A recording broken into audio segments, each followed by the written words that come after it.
Mind blown, baby. Hey, Lynn. Magic freaking. It's the stupidest thing ever. If you post that on Instagram, no, it's going on our video. I will kick your butt. Alright, this is Emmanuel Yoder's 2008 truck. A few years ago he had brought it up and we 48 swapped it for him. And he now has upgraded fuel and air. Has 100% injectors, a 12 mil and a 476 87 110.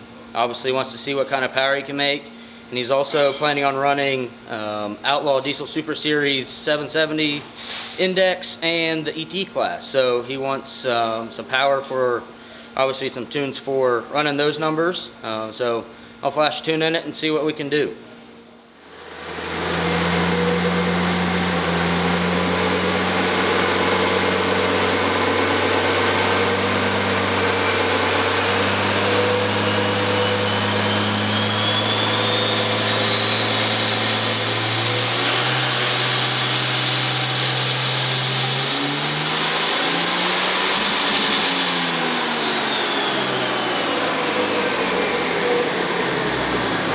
Alright, so we got calibration in, couldn't make more than 720 horsepower. The truck was making about 44, 45 pounds of boost.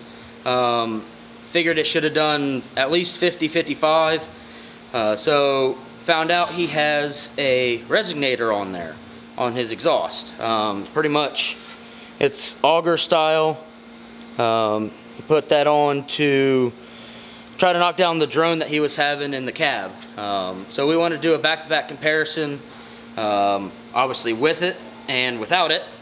So we did 725 horsepower with this thing on. Didn't change calibration or anything like that. Pulled this out, put straight pipe in, so all he has on the exhaust is a flow-through muffler, and we picked up 120 horsepower. We made 845 horsepower by taking this out. So I know drone is annoying, but 125 or 120 horsepower I don't think is worth having this on your truck. So higher horsepower guys that do install these, just beware. This is the second time that we've seen this instance. The first time was only 70 horsepower. This one was 120 horsepower. So interesting fact that we did a little comparison on. So now that it's making closer to the numbers that it should, go back and get some 770 tunes dialed in for him and go from there.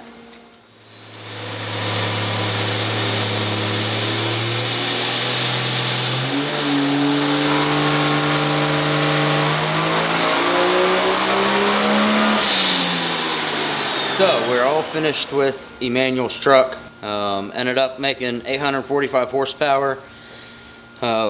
Still good numbers for the setup that he has. And then for the 770 tunes, we gave him 3 tunes within relatively close horsepower. That way, depending on the weather, the day of the race, he has a little bit of adjustments. That way if it's running fast or slow.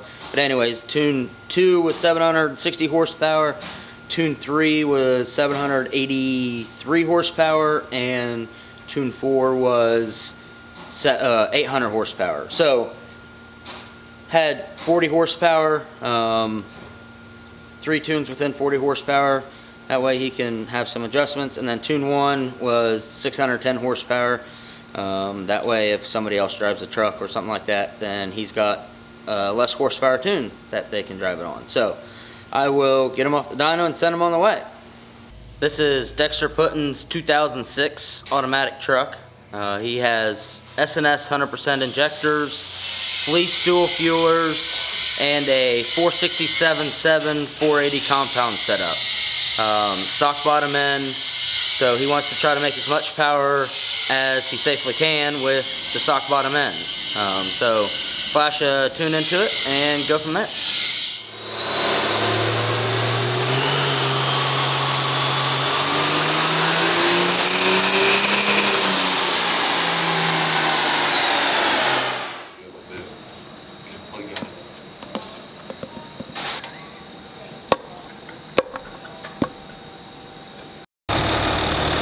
No more squeaky bell Comet. Works every time.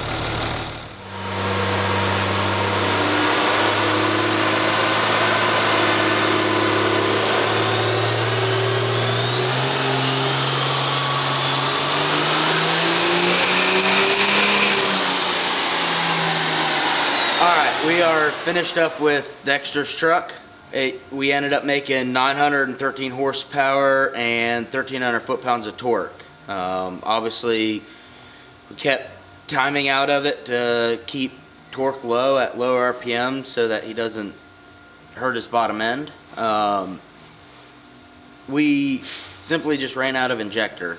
Probably could have squeezed it a little bit harder, but would rather see him upgrade to a bigger size of injectors rather than push these 100%s pretty much past its limit. So he has plans of upgrading that and building a bottom end. Once that happens, then he will come back. But for now, I will get him off the dyno and send him on the way.